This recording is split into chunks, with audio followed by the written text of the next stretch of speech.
You were raised a Harshmanite. That's right. What are Harshmanites? Why are they called Harshmanites? And why did you fall out with the Harshmanite church? In about 1880, long before I came on the scene, there was a Methodist minister by the name of Samuel Rufus Harshman. S.R. Harshman. S.R. Harshman. And he had a different take on things than the standard Methodist church that he was ordained in at that time. I'm not sure what all of his differences were, but one of his differences was conscientious objection to war and service in the military and whatnot. And he had a whole lot of other things that were, along the line of kind of fundamental Christianism. But he had a way with words that was pretty captivating at that time.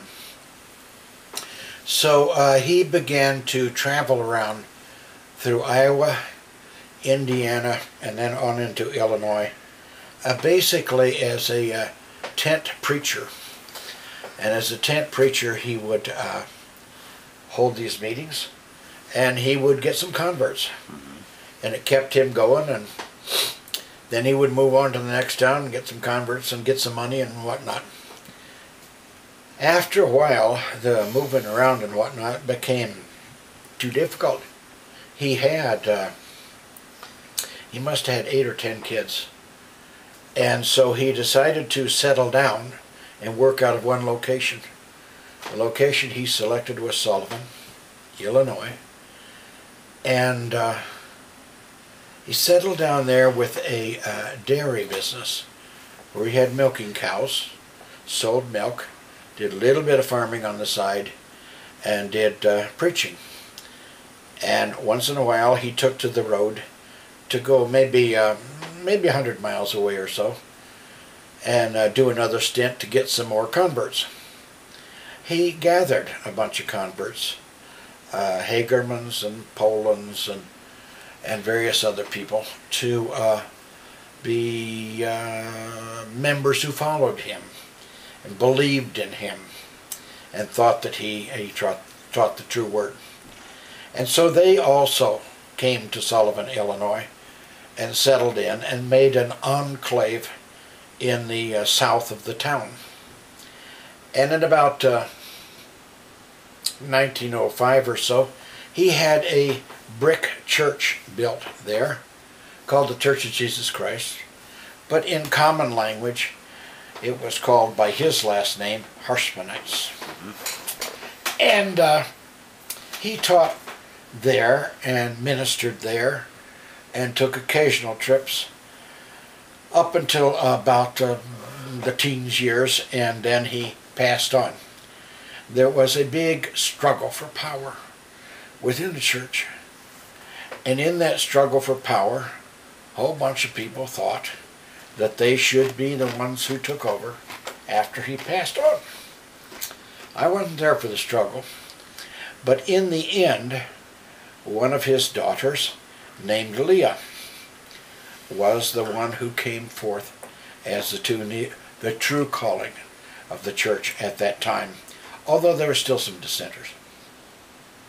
So she came to power in the teens, and by the time that I was around there, first there as a baby in the 30s, she was a well-established minister to that enclave of people. And she was called Aunt Leah.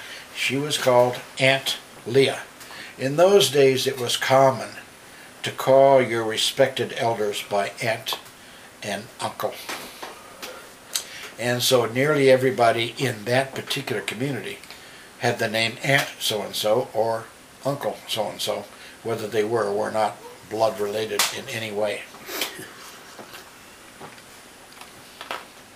She not only took over the church, which she operated effectively up into the 30s, she, because of job discrimination and whatnot, decided that she would call upon her congregation for significant money contributions to start a business.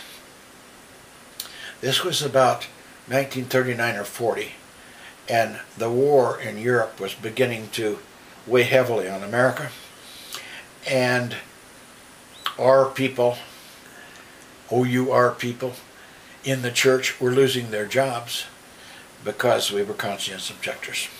Because Harshmanites wouldn't obey to a draft. Would not even in yield. World War II. And this is World War II. So And Harshmanite boys went to jail? Harshmanites were conscience objectors. Uh-huh. And there was a little bit later, there was a conservation corps for conscience objectors. Nonetheless, it was very unpopular in our town. And so the rowdies would come out at night, and they had a way of filing open a light bulb in a, I understand this, I never tried it, in a bucket of paint. And so the light bulb would fill itself with yellow paint. And they would come by our church, and they would throw these light bulbs filled with paint, yellow paint, and they would splash and drip down all the side of the church with this yellow paint. And since the church was brick, it was hard to get out there and get the yellow paint off. They also flattened a few tires, and just general harassment like that. So she decided to start this work program for the people in the church, and she started what was called Community Industries. Community Industries had 3 divisions originally. One for the women, and it made clothing under the title of Felicity Fashion. And they had umpty-numpty sewing machines up there and cutting boards and whatnot. Cut the fabric, they put it together, and they marketed the result. And they had another division called Lucy Ellen Candies. Lucy Ellen Candies was named after the 2 people who had made candies successfully, Lucy and Ellen. And they put this chocolate factory together. And then the 3rd division was called a George Tractor, and they put together lawn tractors for working around the lawn and the garden. Those were the 3 divisions, and she got a notion, I don't know how, to put up a concrete building. And Portland Cement was terribly interested in this, and so they did a bit of the underwriting. And they put up a concrete building that made the architectural magazines and whatnot all over the place as one of the first, big commercial concrete buildings. Built about 1940. 3 divisions moved in there, each one of them doing their own thing. As the Americans became involved in the war, each division was converted.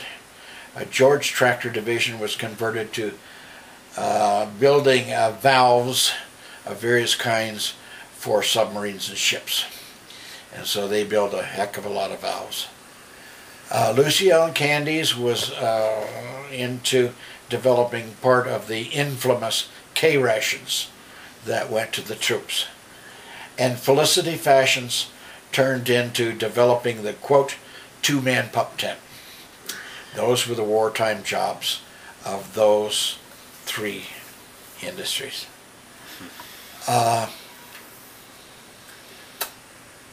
My dad at that time worked at Atlas Diesel in Mattoon, and they developed the shell casings, brass shell casings, for the great big projectiles from the battleships.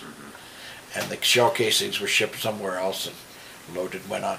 And so my dad had an E-pin, I think I gave it to you, from extraordinary effort in World War II. He was gone all the time. So, the Harshmanites. I grew up there with a notion. Hold on one.